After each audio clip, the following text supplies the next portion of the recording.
नमस्कार फरीदाबाद, मैं कुणाल तुली और आप देख रहे हैं डेन न्यूज़ लाइव।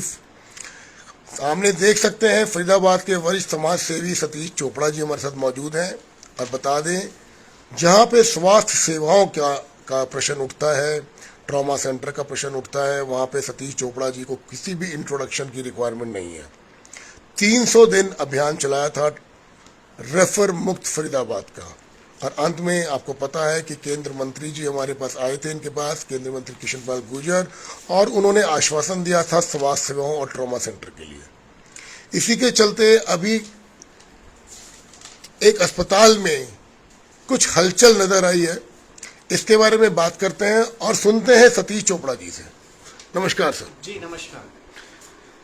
बहुत बहुत स्वागत है आपका फिर से एक बार। आपका बहुत बहुत धन्यवाद। और अब क्या सूचना लेके आए भाई सतीश जी? आपने फरीदाबाद में अधिकारियों और मंत्रियों का जीना हराम कर रखा है कहीं ना कहीं, और आप समझते हैं कि जहां सतीश चोपड़ा एक बार सामने आता है तो सबके कान खड़े दोबारा से खड़े हो जाते हैं, सभी मंत्रियों के।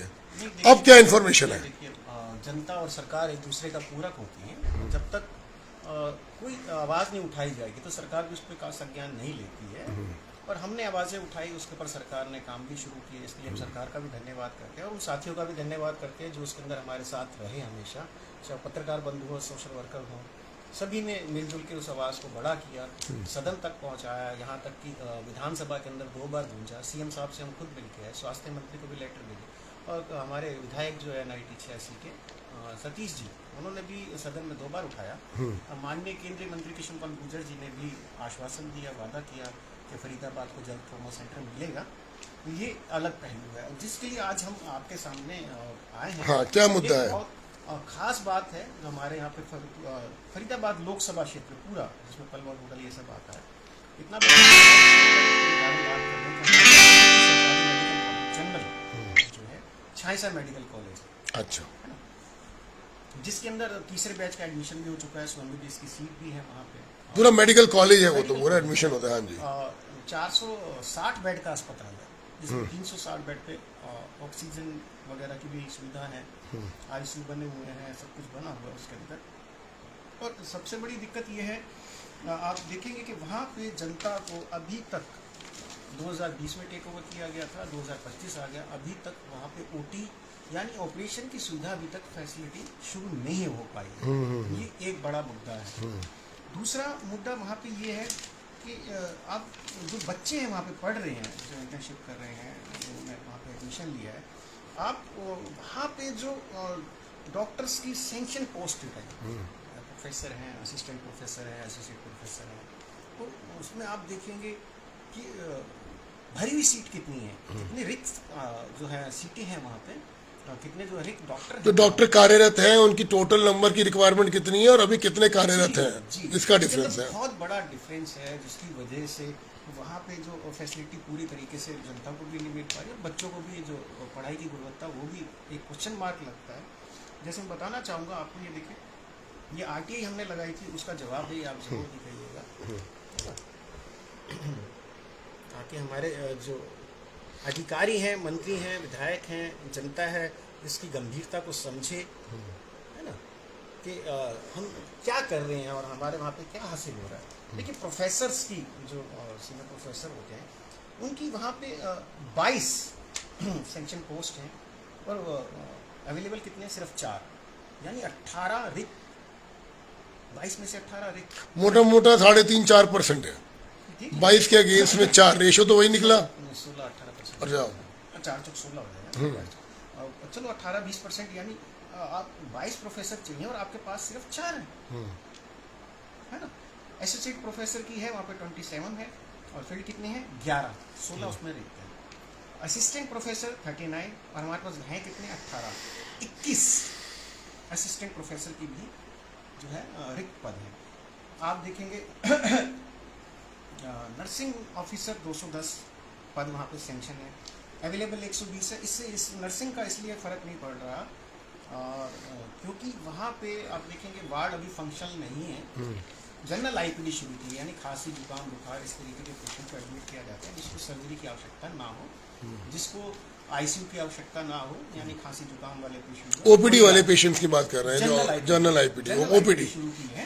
ओपीडी तो उनकी विधिवत चल रही है, और ऐसा नहीं है कि सरकार ने उस पर काम करने का प्रयास नहीं किया, सरकार ने बहुत प्रयास किए हैं, परंतु रिजल्ट जो आपके सामने है, गंभीरता हम जो अपने मंत्री विधायकों के पास आपके माध्यम से जनता के सामने जो लेके जाना चाहते हैं, वो यही है कि जब तक वहाँ पे ये डॉक्टर्स के पद ही नहीं भरे जाएंगे, तब तक वहाँ जो बच्चे पढ़ रहे हैं उनको आप समझ सकते हैं कि उनको जो उस स्तर की शिक्षा नहीं मिल पा रही है, प्रैक्टिकल शिक्षा नहीं मिल पाएगी, उस स्तर बिल्कुल की नहीं मिल पा रही बिल्कुल। है। प्रैक्टिकल के लिए अभी ये जो उसके इंटर्नशिप के लिए बीके भेजा जाता है वहाँ के बच्चों को, है ना। अगर ये झांसा मेडिकल कॉलेज को सही तरीके से फंक्शनल कर दिया जाए, तो मेडिकल कॉलेज है सफदरजंग की तर्ज पे, इसको अगर आप अपग्रेड करते हैं, यहाँ पे सारी फैसिलिटी लाते हैं, तो जो रेफर नाम का कोड जिसकी हम बार बार बात करते हैं कि फरीदाबाद को रेफर नाम का कोड लगाओ, उससे निजात मिल जाएगी। जो हमारी समस्याओं का हल जो है, फरीदाबाद की जो स्वास्थ्य संबंधी सुविधाओं का जो हल है, वो झांसा मेडिकल कॉलेज है। हम बार बार कहते रहे कि जिस ग्रेड का हम ट्रोमा सेंटर की चाह रखते हैं, मांग करते हैं, वो ट्रोमा सेंटर बीके में बनना असंभव है। आप इंफ्रास्ट्रक्चर को लेके कह रहे हैं? नहीं, इंफ्रास्ट्रक्चर को लेके भी कह रहे हैं, और जो वहाँ पे जो हमारी बात होती है, भाई इनकी जो नीतियाँ हैं वो भी उसके अंदर कुछ आड़े आती हैं, और झांसा मेडिकल कॉलेज में ऐसी कोई बाध्यता नहीं आती। जैसे ये बोलते भाई 60 किलोमीटर का दायरा होना चाहिए, तो 58 किलोमीटर का जो है एम्स का जो ट्रोमा सेंटर, उससे झांसा मेडिकल कॉलेज की दूरी 58 पॉइंट कुछ किलोमीटर, यानी आपकी जो कानूनी जो आप लीगली कहते हैं भाई उसकी बाध्यताएं हैं, वो भी खत्म हो जाती है। दूसरा, जो जिस ग्रेड की हम बात कहते हैं, ए ग्रेड की बात कहते हैं, उसके लिए मेडिकल कॉलेज का बैकअप होना जरूरी होता है। रेजिडेंट डॉक्टर हो, 24 घंटे डॉक्टर है, वो मेडिकल कॉलेज में ही हो सकती है। बिल्कुल सही, बिल्कुल वो आप सिविल अस्पताल में नहीं कर सकते। सिविल अस्पताल में सिर्फ आप ट्रोमा केयर बना सकते हैं, जिसके लिए 10 बेड के ट्रोमा केयर के लिए सरकार ने घोषणा भी की थी, और बाद में हमने एप्लीकेशन आगे मूव की कि 10 बेड का ट्रोमा केयर, और 26 क्या आप पूरे लोकसभा क्षेत्र, आप ये बताओ पूरे लोकसभा क्षेत्र की पॉपुलेशन कितनी होगी टोटल? लोकसभा क्षेत्र के 45 लाख की, 45 लाख में 10 ट्रॉमा सेंटर, 10 बेड का ट्रोमा सेंटर, हाँ, है ना, तो 10 बेड का, उनके मुंह में जीरा ही है ना। तो इसीलिए जो हम बार बार कहते थे, सरकार भी उसके ऊपर ध्यान दे रही है। सरकार जो यहाँ के अधिकारी हैं, जैसे डीन साहब हैं हमारे, वशिष्ठ जी हैं, जो आपके झांसा मेडिकल कॉलेज के डीन हैं, डीडी वशिष्ठ, उन्होंने एक एप्लीकेशन मूव की सरकार के लिए कि ट्रोमा सेंटर वहाँ पे बनाया जाए, और कुछ चीज़ें हैं जो हमारे धरने पे बैठने के बाद वहाँ पे काम शुरू हुए हैं, है ना। जैसे वहाँ 50 बेड का सीसीयू का काम शुरू हुआ, कंस्ट्रक्शन चालू हो गया, पीडब्ल्यूडी को टेंडर दे दिया गया, हम ये जाके देख के आए, वहाँ पे खुदाई हो रही है वहाँ पे, और कंस्ट्रक्शन का काम शुरू हुआ है। तो अभी हम पीछे गए थे झांसा मेडिकल कॉलेज, धरना खत्म होने के बाद, मेन जो आज का विषय था वो विषय यही है कि आप पहले वहाँ डॉक्टर्स बनाएं, और वहाँ जो ओटी उसको फंक्शनल किया जाए, जनरल कम से कम वहाँ पे सर्जरी तो अवेलेबल हो, ताकि बीके पे जो वर्कलोड है वो कम हो सके, है ना, उधर के पेशेंट को इतनी दूर ना आना पड़े जैसे सरकार दावा करती है। और सरकार की भी एक मंशा होती है कि जनता को अपने घर के नजदीक स्वास्थ्य सुविधाएं मिले। ये सरकार स्वास्थ्य हो गई, शिक्षा हो गई, ये सब चीजें आसपास ही होनी चाहिए आज की डेट में। तो सरकार ने भी काफ़ी उसके अंदर चीज़ें डेवलप की हैं। हम जब वहाँ पे जाके हम दोबारा हो किया कि एक्सरे अल्ट्रासाउंड वहाँ पे 24 आवर हो रहा है ना। ट्रोमा सेंटर के लिए ये आपके बारे में जो हमने बताया आपको, ये देखिए, ये जो है हमें आरटीआई में जवाब दिए गए कि ट्रोमा सेंटर के लिए इन्होंने एक लेटर मूव कर दिया है ना। ऊपर से दिखाते हैं उनको, पूरा लेटर पढ़ाते हैं। अच्छा, ये मंजूरियां दी हैं या ये यहाँ पे अप्लाई किया इन्होंने? अभी ये इन्होंने अप्लाई कर रखा है, जिसके अंदर जो है क्रिटिकल केयर के लिए अप्रूवल आ गया था, जिसको कंस्ट्रक्शन चालू हो रखी है ना। 4/1/2024 को इन्होंने हो गया था। ये डेट शायद नीचे क्या है? ये डेट गलत दे रखी है। ये इन्होंने जो अप्रूवल अब आया था हमारे धरने बैठने के बाद तो आया था, उसके बाद जो काम अब शुरू हुआ उसके ऊपर। नीचे क्या है ये? नीचे मेडिकल कॉलेज में जो जो फैसिलिटी बढ़ाने के लिए जो है प्रशासन ने जो पत्राचार किए हैं सरकार को, है ना। एक ट्रोमा सेंटर की मांग रखी गई है, एक डायलिसिस सेंटर की मांग की गई है, और क्रिटिकल केयर की है, कैथ लैब, और जो है इन सब की मांग की गई है कि यहाँ पे फैसिलिटी होनी चाहिए, शुरू की जाए, ताकि जो मेडिकल कॉलेज है विधिवत तरीके से चलाया जा सके, है ना। जिसके अंदर इन्होंने अभी कुछ डॉक्टर्स की जो रिक्वायरमेंट के लिए भी किया था, जिसका ये देख सकते हैं आप, फैसिलिटी बढ़ाने के लिए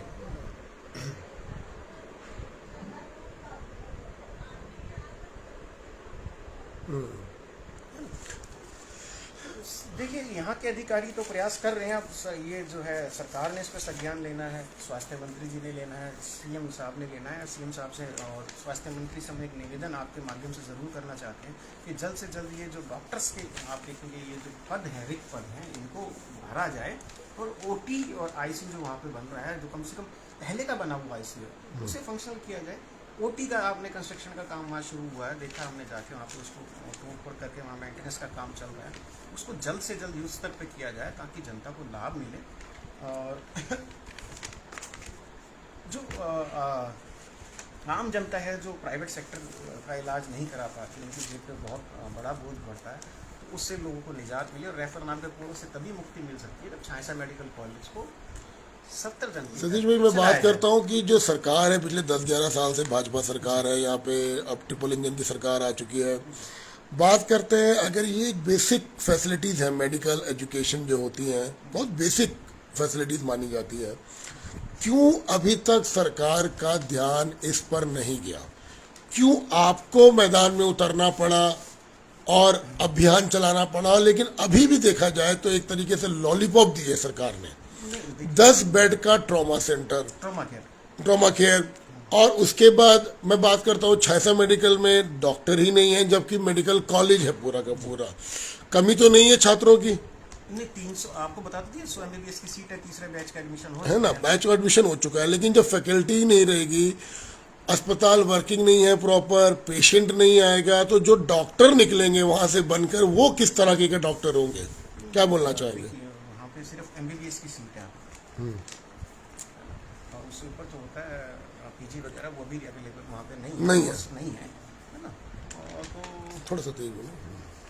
अभी सिर्फ वहाँ 100 MBBS की सीट है ना। जो हमारा सरकार से एक निवेदन यही था कि जैसे PGI होता है ना, पोस्ट ग्रेजुएट इंस्टीट्यूशन होते हैं, जिसके अंदर PG कराई जाती है, आगे की जो MBBS से आगे की पढ़ाइयाँ जो होती हैं वो आफ्टर MBBS है ना, आफ्टर MBBS।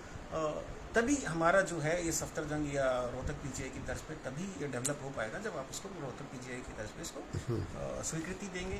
वहाँ पे डॉक्टर्स जो हैं और बढ़ाए जाएंगे, प्रोफेसर बढ़ाए जाएंगे, यहाँ पे फैसिलिटी बढ़ेगी, तभी जो फरीदाबाद की जो इतनी बड़ी जनसंख्या जो 45 लाख के करीब है, और जो जीवा टप्पल है इसको अगर हम काउंट करें और नूह का काउंट करें, नूह की तरफ से काफ़ी पेशेंट इधर मूव होते हैं दिल्ली की तरफ, अगर ये सही तरीके से चला दिया जाएगा तो आप यकीन मानिए कि करोड़ों लोगों को फायदा होगा। भाई अभी देखो रेफर कर दिया जाता है, लेकिन रेफर करने के बाद जो बंदा ऑल इंडिया मेडिकल जाता है, सफदरजंग जाता है, उनको 6-6 महीने 7 साल बार की डेट्स मिलती है। वो इसीलिए है ना कि वहाँ पे वर्कलोड बहुत ज्यादा है। जब आप अपने जिले के अंदर ये चीजें फैसिलिटी बढ़ा देंगे तो वहाँ भी वर्कलोड कम होगा, वहाँ के डॉक्टर्स के ऊपर भी वर्कलोड कम होगा, लोगों को सुविधाएं मिलेंगी, और लोगों को घर के पास सुविधाएं जो मिल जाएगी तो वहाँ क्यों जाएगा? एक बात होती है रेफर करके वहाँ पे एडमिशन हो जाए, चलो ठीक है जी, बट यहाँ से रेफर करने के बाद भी एडमिशन नहीं होता। वही ना, वो संभव नहीं है कि आप इतने सारे पेशेंट को वहाँ एक जगह पे हैंडल कर पाए। और खाली दिल्ली NCR से नहीं, ऑल ओवर कंट्री से लोग वहाँ पे आते हैं। आप देखिए यूपी, बिहार और कई जगह से पेशेंट रेफर होकर वहाँ आते हैं।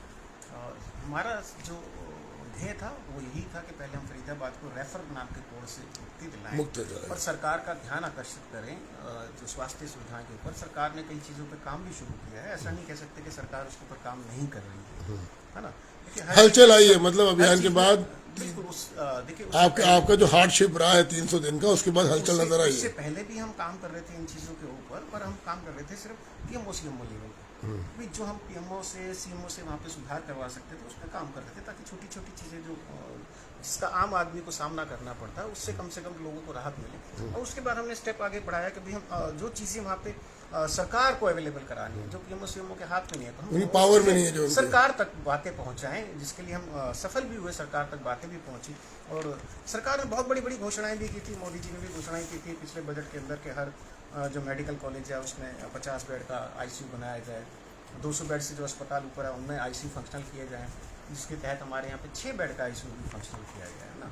देखिए इतनी बड़ी आबादी और सिर्फ 6 बेड का ICU फंक्शनल है, तो उसके ऊपर अब लॉलीपॉप ही हो गया है जनता को, क्योंकि इनकी मजबूरी है। मैं आपको बता दूं मजबूरी क्या है। मजबूरी हमारे CMO साहब की भी एक मजबूरी है बहुत बड़ी, कि वहाँ पे जो बेड हैं वो तो बढ़ नहीं सकते एकदम से, जब तक नई बिल्डिंग स्ट्रक्चर नहीं बनेगा, आप उसी 200 बेड के अस्पताल में क्या क्या चीज़ें कर लेंगे, है ना। तो वो जब तक नई बिल्डिंग नहीं बनेगी, जैसे अभी 200 बेड का एक मातृ शिशु केयर नया बन रहा है बीके के अंदर, आपने देखा भी होगा, हमारे बैठने के बाद उसकी फाइल भी पास हुई, उसका बजट भी अलॉट हो गया, पीडब्ल्यूडी को काम भी दे दिया गया है। जब वो बन जाएगा तो हमारा फर्स्ट फ्लोर जो है पूरा खाली हो जाएगा, तो उसके अंदर फिर हम उसको एक्सटेंड कर पाएंगे आईसीयू की, और फैसिलिटी जो है नंबर ऑफ बेड बढ़ा सकते हैं, नंबर ऑफ बेड तभी बढ़ेंगे ना, और जब बढ़ेंगे तभी वो सुविधाएं बढ़ पाएंगी। तो उसके लिए तो हमें वेट करना पड़ेगा, जादू की छड़ी नहीं कि कल बिल्डिंग बन जाए, बिल्कुल, है ना। जो जनता बार बार और कई लोग हमसे सवाल करते हैं, तो हमसे सवाल ना करके अपने जनप्रतिनिधि से सवाल करना सीखें। मैं किसी संवैधानिक पद पे नहीं हूँ, और ये मेरी अकेले की जिम्मेवारी नहीं थी। हमने जो ईश्वर ने हमें ताकत दी, जितनी हमें शक्ति दी, जितनी हमें सामर्थ्य दिया, भाई आप तो जनता की लड़ाई लड़ रहे हैं, जनता की लड़ाई जनता के लिए लड़ रहे हैं, और आगे भी लड़ रहे हैं। अभी भी हम जो है डाटा कलेक्ट कर रहे हैं, ताकि आने जो आगे हैं सीएम साहब तक हम और चीज़ें पहुँचाएं, स्वास्थ्य मंत्री तक और चीज़ें पहुँचाएं। तो जनता को भी जागरूक होना पड़ेगा। वहाँ आपको जो भी समस्या आती है, रिटर्न में पीएमओ सीएमओ को शिकायत करें, सीएम साहब तक पहुंचाएं। आज की डेट में तो इतनी आसान हो गई है चीजें, आप ट्विटर पे शिकायत दर्ज करा सकते हैं, ट्विटर पे बिल्कुल ट्वीट कर सकते हैं, मेल पे कर सकते हैं, आपको फिजिकली जाने की भी जरूरत नहीं, एक लेटर तो पोस्ट कर सकते हैं सीएम साहब को। आप जो है फरीदाबाद में जो आपका सीएम क्या बोलते हैं उसको, जो 12 सेक्टर में है, सीएम हेल्पलाइन होती है, हाँ हाँ सीएम हेल्पलाइन, ठीक है, उसमें जाके आप शिकायत दर्ज करा सकते हैं। तो आप जब तक आप नहीं बोलेंगे, देखिए जब तक बच्चा नहीं रोता तो माँ भी दूध नहीं पिलाती। सीएम विंडो पे आज हाँ सीएम विंडो पे आप शिकायत दे सकते हैं। आज अगर सरकार स्वास्थ्य के ऊपर काम कर रही है, इतनी बड़ा जो मूवमेंट चल रही है धीरे धीरे, तो उसके लिए आप सभी जो हमारे साथ खड़े थे, जो हमारे पत्रकार साथी थे, सभी सोशल एक्टिविस्ट जो सामाजिक संस्थाएं थी, वो धन्यवाद का पात्र हैं। और वही उनकी जो सफलता मैं कह सकता हूँ कि अब सरकार का ध्यान स्वास्थ्य की तरफ आया, है ना। लेकिन बात करते हैं, चलिए मैं मानता हूँ कि ट्रॉमा सेंटर कोई एक दिन का खेल नहीं है, ठीक है ना, समय लगता है, लेकिन मैं एक बात करता हूँ जो एक बेसिक चीज है, आप मानिए मैं कहता हूँ दवाइयाँ, मैं दवाइयों का प्रश्न उठाना चाहूँगा। आप देखें इस समय सरकार की नीति है कि भाई ब्रांडेड मेडिसिन भी हैं, जेनरिक मेडिसिन भी हैं, प्रधानमंत्री योजना की दवाइयाँ भी मार्केट में आ चुकी हैं, बहुत तरह की दवाइयाँ आ चुकी हैं। अस्पतालों के अंदर पीएम योजना, प्रधानमंत्री योजना वाली दवाइयों की दुकानें भी खुल चुकी है। लेकिन जब मैं बात कर, साल का हमारा संघर्ष रहा, तब जाके वो, लेकिन बात करते हैं कि एक, लेकिन वो भी बिकती हैं, वो भी मूल, उसका मूल्य देख के जनऔषधि केंद्र पे तो आपको मूल्य देना पड़ेगा। तो ये सरकारी फार्मेसी है वो अलग है, जनऔषधि केंद्र अलग, बिल्कुल मैं मान रहा हूँ। दूसरी बात, जब हम इतने लंबे समय से इनके साथ जुड़े रहे स्वास्थ्य विभाग के साथ, तो हमने एक ही चीज पाई कि कभी भी हम गए बीके के अंदर या और किसी भी सरकारी अस्पताल में हम जाते हैं, तो कभी भी सरकारी फार्मेसी के अंदर जो दवाइयाँ पूरी कभी नहीं मिलती। वो 6 दवाइयाँ हैं तो 2-3 दवाइयाँ देके 3 आगे भाग जाने के लिए। अभी देखिए, जब हमने शुरू किया था तो उस समय 170, 160, 110 ये रेशो रहता था दवाइयों का। अब 300 प्लस रहता है फार्मेसी के अंदर, जो बीके की फार्मेसी 300 प्लस रहता है। वो तो कैटेगरी होगी ना, कैटेगरी ऑफ मेडिसिन। लेकिन बात करते हैं अवेलेबिलिटी की। हम अवेलेबिलिटी की बात बता रहा हूँ मैं आपको, अवेलेबिलिटी है वहाँ पे, इतनी बढ़ चुकी है, क्योंकि ये संघर्ष का परिणाम है। जो हमारे पत्रकार साथी जो वहाँ से चलाते थे और समाचार पत्रों में छपता था कि दवाइयों का भाव, उसके बाद सरकार ने काफ़ी कुछ किया उसके ऊपर। जेनेरिक मेडिकल स्टोर हमारे प्रयासों से खुला, हमारे सचिन भाई हैं और सभी समाज सेवी हैं, उन्होंने कई बार पत्राचार भी किए, प्रधानमंत्री जी को भी लिखा। हमारा मकसद ये था कि फार्मेसी 2 बजे से पहले बंद हो जाती है, ठीक है, ओपीडी बंद हुई तो फार्मेसी 2-2:30 बजे बंद हो जाती है। उसके बाद जो पेशेंट आता है इमरजेंसी में आता है, या डॉक्टर जो पेशेंट देख रहा होता है, क्योंकि डॉक्टर 2 बजे नहीं उठता, कई बार 3 भी बज जाते हैं, 4 भी बज जाते हैं, पेशेंट पेशेंट दवाई लेने कहाँ जाएगा, कहाँ भागेगा उस समय। दूसरा, जो हमारी सरकारी फार्मेसी है, जो वेयर हाउस से दवाइयाँ पूरी नहीं आती है, वो बाहर खरीदनी पड़ती थी लोगों को, बहुत महंगी पड़ती थी बाहर, इसलिए वो जनऔषधि केंद्र खुलवाया गया था। इसके लिए हमने सीएम साहब से रिक्वेस्ट भी की कि इसको 24 आवर चलाया जाए, ताकि रात को जो हमारी माताएं बहनें आती हैं या पेशेंट के अटेंडेंट आते हैं, उनको बाहर रात को 2-2 बजे सड़कों पे धक्के ना खाने पड़े, है ना। उसके अंदर भी काफ़ी सुधार किया है बीके के अंदर के इमरजेंसी के अंदर तमाम जो इंजेक्शन है, जो लाइफ सेविंग ड्रग्स हैं, वो अवेलेबल होती हैं। अब ऐसा नहीं होता जैसे हमने पहले सिचुएशन देखी कि 10 रुपए के ट्रोमाडोल के लिए दिल्ली भेज देता था। ट्रोमाडोल का इंजेक्शन नहीं होता था, पेन किलर जो है वो नहीं होता। डिक्लो से अगर किसी का काम नहीं चला, दोबारा लगाया, उसके बाद नहीं हुआ तो सीधे दिल्ली जाइए, है ना, बिडास और इस तरीके के जो इंजेक्शन होते हैं जो लाइफ सेविंग ड्रग्स में आते हैं, किसी को दौरा पड़ जाता था उसको दिल्ली भेज दिया जाता था। अब वो कंडीशन वहाँ नहीं है, है ना। काफी चीजें सुधरी हैं, ऐसा नहीं कि सुधरी नहीं है, पर सुधरती तब है जब जनता आवाज उठाती है। मतलब जब आवाज होगी तभी सरकार की कान खुलेगी, प्रशासन की, तभी चीजें आएंगी। देखिए ये तो प्रशासन अपने आप समझदारी से ये काम करे। देखिए ये आप सीधी सी बात समझ लीजिए, जब तक जनता नहीं चीजों को मांग करती है उसको कभी काम नहीं होता। जनता जो चाहती है उसको वही मिलता है। अगर आप वही बात होगी, बच्चा रोएगा, आवाज करेगा तो माँ बाप को समझ में आएगी, तो वो चीज मिलेगी। तो मतलब ये प्रशासन के कानों में वो तभी समझ आएगी कि आप आवाज करनी पड़ेगी। क्या है आवाज तभी पता चलती है जब जनता आवाज उठाती है। आज आप देखेंगे मेडिकल सेक्टर के ऊपर इतनी बड़ी बड़ी डिबेट होती है, टीवी के अंदर भी आप देखते होंगे, नेशनल टीवी पे भी होती है। वो क्यों होती है ना? वो इसलिए हो रही है कि जनता धीरे धीरे जागरूक हो रही है, सवाल कर रही है, जवाब मांगती है। आज आप जो इतने सारे आप देखते होंगे स्ट्रिंग भी आते हैं कि नकली मेडिसिन हो गया, इस तरीके से डॉक्टर का जो भी है, वो क्यों आ रहे हैं सामने? क्योंकि जनता जागरूक हो रही है। जनता जैसे जागरूक होगी, जनता मांग करेगी, तो जरूर जमीन पे भी जो बदलाव आएगा, मैं तभी हमारा देश बदलेगा जब जनता बोलना सीखेगी। प्रतीक जी, मैं बात करता हूँ मेडिकल फैसिलिटीज की। हाँ बोलिए। सिर्फ बोलना ही नहीं होता, सही जगह पे सही व्यक्ति से क्वेश्चन करना। ऐसा नहीं है कि आप किसी सोशल वर्कर से बोलें कि आप इतने दिन बैठे, आपका क्या लाभ हुआ। अरे भाई वो उसका तो काम है, वो लाभ का नहीं सोच रहे। लाभ तो सरकार देगी, सरकार देगी। नहीं, हमारा काम जनता को, सोशल एक्टिविस्ट का या जो बुद्धिजीवी हैं या पत्रकार साथी है, उनका काम क्या होता है? उनका मेन ध्येय ये होता है कि जिस चीज फील्ड में काम नहीं हो रहा है उस फील्ड की जानकारी सरकार तक, जनता तक साझा करना, ध्यान आकर्षित करना, है ना। बनाऊंगा सतीश चोपड़ा नहीं बना देगा ट्रोमा सेंटर, या कोई पत्रकार नहीं बना देगा, वो बनाएगी सरकार ही। कोई अब आप देखिए 200 बेड का जो अस्पताल बन रहा है, बीके के अंदर जो स्ट्रक्चर चेंज हो रहा है, जो आप शौचालय बन रहे हैं, सब चीजें बन रही है, आप जाके देख रहे होंगे, है ना। सारी चीजें धीरे धीरे चेंज हो रही हैं। वो क्यों चेंज हो रही है? क्योंकि आप लोगों ने आवाज उठाई। आप लोग निरंतर जो है संघर्ष करते रहेंगे, तभी जाके उसके परिणाम सामने आएंगे। मैं बात करना चाहूँगा प्राइवेट हॉस्पिटल्स एनसीआर में, फरीदाबाद में अभी समय देखें तो मेडिकल सुविधाएं प्राइवेट लेवल पे बड़ी अच्छी हैं। बड़े अस्पतालों की बात करूँ तो 10-12 तो बड़े अस्पताल ही हो गए। अब इसके अंदर नर्सिंग होम्स हैं और जहाँ पर वर्ल्ड क्लास फैसिलिटीज दी जाती हैं।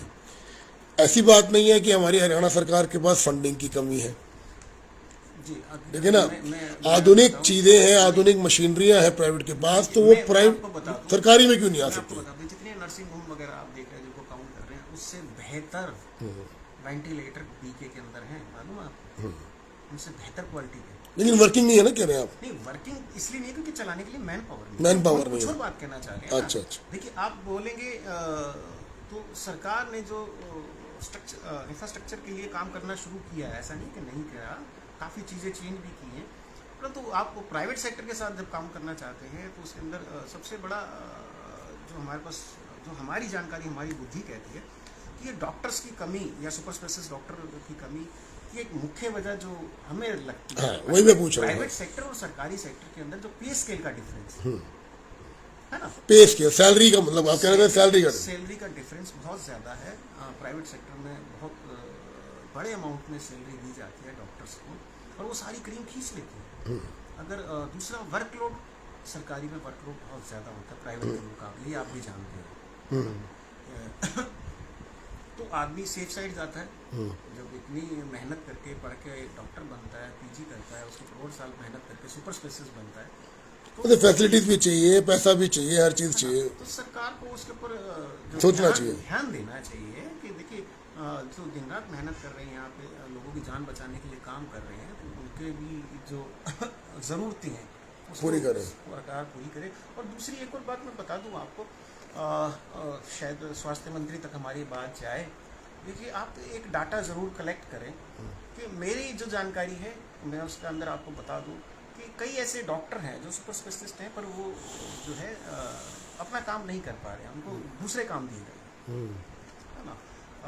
जैसे बीके की बात कर लेते हैं तो यहाँ पे एक न्यूरो सर्जन है, पर वो न्यूरो की सर्जरी नहीं कर पा रहे हैं, उनको जब तक ऊपर से जो परमिशन अप्रूवल नहीं मिलता, और दूसरा यहाँ पे लाइफ सपोर्ट सिस्टम पूरा सही तरीके से सेटअप वर्किंग नहीं होते हैं। और कई ऐसे डॉक्टर हैं, एक मैं आपको बताऊं, एक डॉक्टर है, हम जानते हैं नाम अभी मैं साझा नहीं करना चाहूँगा, वो कार्डियोलॉजिस्ट है, कार्डियोलॉजिस्ट है ना, और देख क्या रहे हैं, गायनी है ना, वो डिलीवरियाँ करा रहे हैं हाँ जी, हाँ जी। है ना। ऐसे डॉक्टर भी हैं जो जिस चीज की स्पेशलिटी है उनसे वो काम जो काम कराना चाहिए वो नहीं करवा के। हो रहा है। देखिए हमारा हार्ट सेंटर बंद है यहाँ पे, अगर वही 2-3 कार्डियोलॉजिस्ट यहाँ पे दे दिए जाएं तो हमें पीपी मोड की जरूरत क्या है? डेफिनेटली है ना। तो इसके ऊपर भी हम चाहेंगे कि हमारे मंत्री जी जो हैं, सीएम साहब हैं, एक डाटा कलेक्ट करें कि कितने ऐसे डॉक्टर हैं जो क्लर्किकल काम कर रहे हैं। मैं आपको बताऊं, कई ऐसे डॉक्टर हैं वो तो सिर्फ आरटीआई का जवाब बना रहे हैं। बैठ के आपसे तो और भी समाज सेवी हैं बहुत सारे जो उसमें उनको बिजी रखते हैं हमेशा। जी जी जी जी जी जी। नहीं देखिए वो काम एक जो है ग्रेजुएट आदमी कर सकता है। सही बात का है। जवाब बनाना तो उसके लिए आप जो पीजी करके बैठे हो स्पेशलिस्ट डॉक्टर हैं, वो आरटीआई का जवाब नहीं आरटीआई का देते। जवाब सही बनाते बात हैं। है। कई चीजें हमने देखी हैं ऐसी, तो मतलब ये कई चीजों में सरकार ने किया भी है, कई जगह पे इन चीजों को सुधारा भी है, पर कुछ ऐसे हैं उनकी जो प्रतिभा है उनको यूटिलाइज किया जाए तो भी काफी चीजें बदल सकती हैं। छोटी छोटी चीजों पे भी ध्यान दिया जाए तो फर्क का भी आ सकता है। कई ऐसे डॉक्टर्स हैं जिनकी स्पेशलिटी किसी और चीज़ की और काम कुछ और उनसे कराया जा रहा है जो नॉर्मल एमबीबीएस डॉक्टर कर सकता है ना। तो बहुत सारी चीज़ें हैं जिसके ऊपर सरकार को ध्यान देना चाहिए और बिल्कुल इसके ऊपर हम आरटीआई भी लगाएंगे आगे और हम ये जानने की कोशिश करेंगे कितने ऐसे डॉक्टर हैं जो क्लर्किकल जो है वो काम कर रहे हैं, जॉब कर रहे हैं, डॉक्टरों के। हाँ, डॉक्टरों के, और कौन से ऐसे स्पेशलिस्ट डॉक्टर हैं जो अपने फील्ड में काम ना करके उनसे दूसरा काम कराया जाए, वो भी डाटा देखने की। आपने अभी बात शुरुआत की थी छासा मेडिकल कॉलेज की, तो टोटल कितनी सैलरी वहाँ पे दी जाती है साल की? देखिए मैं आपको बता दूं, साल की तो नहीं, हमने तो प्रति माह का मांगा था। अच्छा, प्रति माह का है ना, बताइए। हर महीने हमारा वो कितनी सैलरी जा रही है। और ये देखिए